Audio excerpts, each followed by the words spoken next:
Side, if we test this idea of coming in from straight after the lift,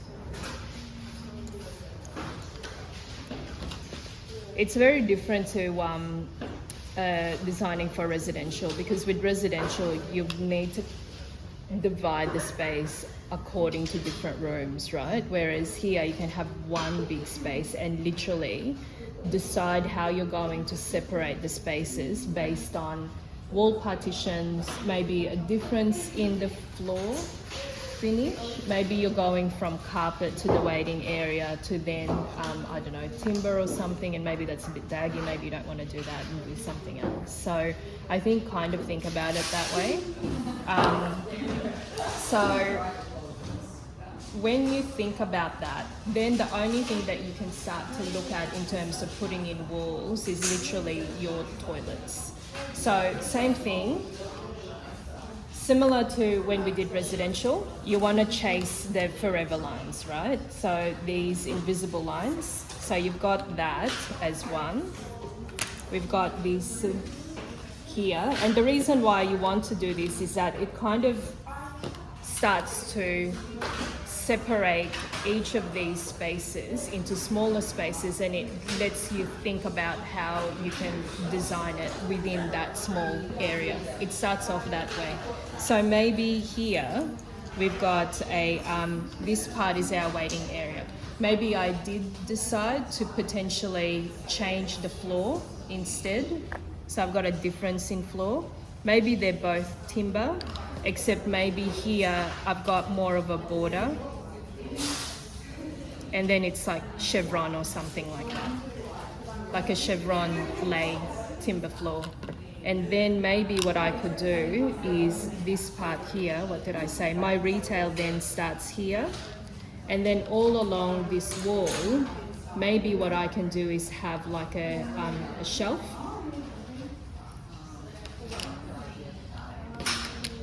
And see, I've got this pinch point here. That is only 1.2 meters. So that's not very wide at all. So you can decide to do something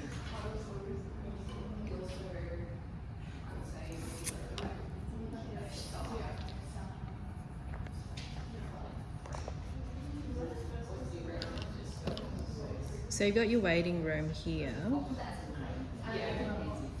You maybe want to decide if you want to do like, I'm thinking of maybe almost like a catwalk along here. And when I say catwalk, it's almost like a display corridor with either shelving or I guess just a joinery, like a long wall of joinery with just clothing racks or something like that, or maybe mannequins or something, right? Some sort of display area. And so I want to do that here. So this is my kind of display area, which becomes almost like an entry into my retail space. Just following the line. So,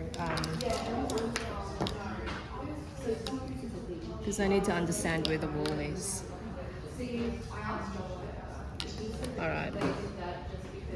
So if this is my retail space, maybe I need to then start to think of how I'm going to separate my production house, which is going to be here, and then the retail is probably here.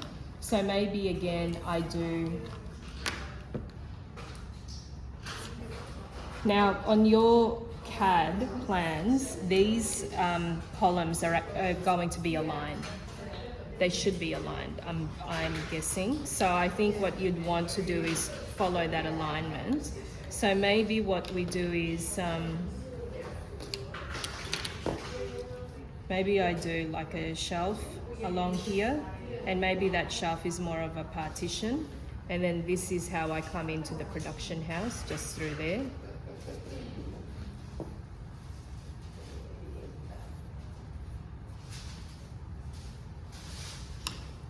And all of this is retail. Now, for you guys, you might have a think about what that retail actually is, because remember, because it's a production house, everything is made to order, right?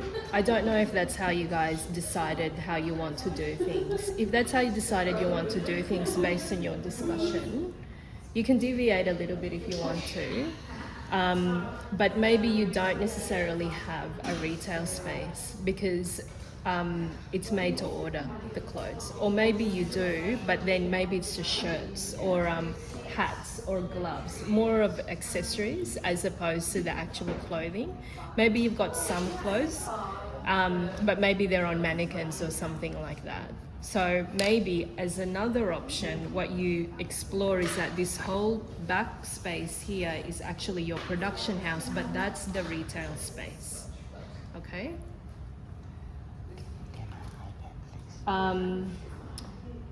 Any questions so far?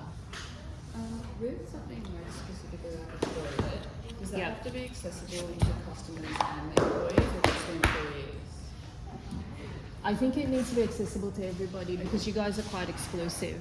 So you don't want to send your customers down the street, down the road to use the bathroom, right? And there's no other bathroom.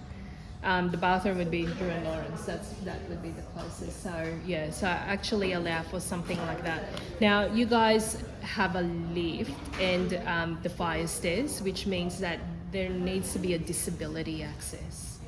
Make sure you allow for a disability access. Refer back to the AS 1428 and see how big that is. Now I've allowed for some room here because I wanted to create that kind of catwalk thing as you walk in to this part, and it's at the end of the day you've got this pinch point here. Actually that's wrong.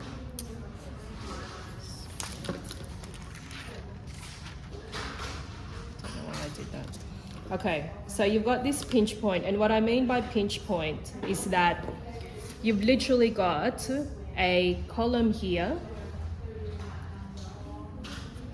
and then you've got a wall there. You've got no choice but to accept that you've got that 1.2 meter opening. What are you going to do with that? For me, if I were you, I will make that into a feature. Okay, when I say feature, don't think of it as a aesthetics or anything like that. Don't think of it as a superficial thing like do arches or whatever, but use that opportunity to create something that is almost like a compressed space to this huge space, because you're in a mezzanine level. That's a beautiful spot. You can see everything from downstairs, although you don't own that, but you are going to see it from, I'm sure you remember seeing from across the street, because you've got these windows on ground level, right? You've got the big windows. You're able to see that mezzanine area from outside, right? Take advantage of what this here is going to look like. That glass space, what's that going to look like? Just to recap you guys, if you would like to do a rollback with what I put it on, that's what Kathleen's demonstrating at the moment will be step 1, define the purpose and goal of the space. Start by defining the purpose and goal of the commercial space. What is the business trying to achieve with the space? And what is the functional requirements? Consider the size of the space, the number of people who will be using it, and the activities that will be take place. The next one in here is analyze the site to understand the constraints and opportunities of the space. Consider the location, the orientation, the natural light, and the surrounding environment. Identify any structural limitations such as columns or beams and take measurements of the space. So that's the 2 steps, what we're doing. Okay, any questions? I'm sure you guys are excited to design. Sorry, Jessica. Sorry, nothing. So I just want to make sure, so we can't do an option of General Public entry from either point, just because I feel like just doing it from that space kind of limits the design of like what, because I had put my production house there originally just because I thought that would be a better utilised. I think you can come up with 2 options. Okay. If you're really, I guess, if you've decided that laneway is going to be a main entry for you, do a bit of a Google Earth walk around.